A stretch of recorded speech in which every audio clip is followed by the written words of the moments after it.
Welcome to KL9 news. రద్దు చేసిన PRC commission ను మళ్లీ వేస్తారా, ఫిట్మెంట్ ఇస్తారా అని మండలి విపక్ష నేత బొత్స సత్యనారాయణ ప్రభుత్వాన్ని సూటిగా ప్రశ్నించారు. ఏపీ శాసనమండలిలో పీఆర్సీ పునర్నిర్మాణం, బకాయిల చెల్లింపుపై చర్చ కూటమి ప్రభుత్వానికి వైఎస్ఆర్సీపీ మధ్య గురువారం మాటల యుద్ధం జరిగింది.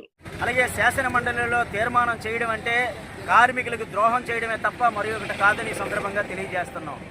కార్మికులకు వ్యతిరేకంగా ఈరోజు అనేది రాష్ట్ర ప్రభుత్వం ఈరోజు అనేది వ్యవహరించడం అనేది సరియైనది కాదు. దాదాపు 135 సంవత్సరాల క్రితమే 8 గంటల పనిదినాన్ని కార్మికులు పోరాడి ప్రాణత్యాగం ద్వారా సంపాదించుకున్న హక్కు అనేది 8 గంటల పనిదినం. అటువంటి 8 గంటల పనిదినాన్ని ఈరోజు అనేది 10 గంటలకు పెంచడం అంటే కార్మికుల్ని యజమానులకి కట్టు బానిసలు చేయడమే తప్ప మరి ఒకటి కాదని సందర్భంగా తెలియజేస్తా ఉన్నాం. ఇప్పటికే కేంద్ర ప్రభుత్వం 44 కార్మిక చట్టాలనేది దేశంలో అమలవుతుంటే దాంట్లో 29 కార్మిక చట్టాలని ఈరోజు అనేది 4 కోట్లుగా తయారు చేసి ఈరోజు కార్మికులకు ద్రోహం చేసేస్తుంది. ఇది ఇప్పటికే కార్మికులకు సమ్మె చేసే హక్కు కానీ, కార్మికులకు సంఘాలు పెట్టుకున్న హక్కు కానీ అవన్నీ కూడా హరించడానికి అనేది ఒక పక్క అనేది కేంద్ర ప్రభుత్వం చూస్తూ ఉంది. ఈరోజు కేంద్రంలో ఉన్న అదే బాటలోని ఈరోజు రాష్ట్ర ప్రభుత్వం కూడా కార్మికులకి ద్రోహం చేసే విధంగా ఈరోజు అనేది వ్యవహరించడం అంటే సరైనది కాదని సందర్భం తెలియజేస్తున్నాం. అంటే అందువల్ల వెంటనే 10 గంటల పెంపును ఎట్టి పరిస్థితుల్లో కార్మిక వర్గం సహించదు. రాష్ట్ర వ్యాప్తంగా పోరాటాలు, ఉద్యమాలు అనేది నిర్వహించడానికి సన్నిద్ధం అవుతుంది. వెంటనే 10 గంటల పెంపుని రాష్ట్ర ప్రభుత్వం ఉపసంహరించాలి.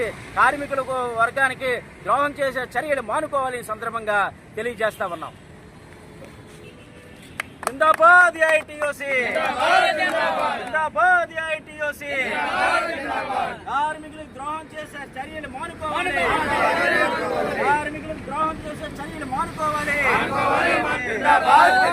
వర్ధిల్లాలి కార్మికుల ఐక్యత, వర్ధిల్లాలి కార్మికుల ఐక్యత. కార్మికుల శ్రమను దోపిడీ చేయొద్దు. 10 గంటల పెంపును ఉపసంహరించాలి, 10 గంటల పెంపును ఉపసంహరించాలి.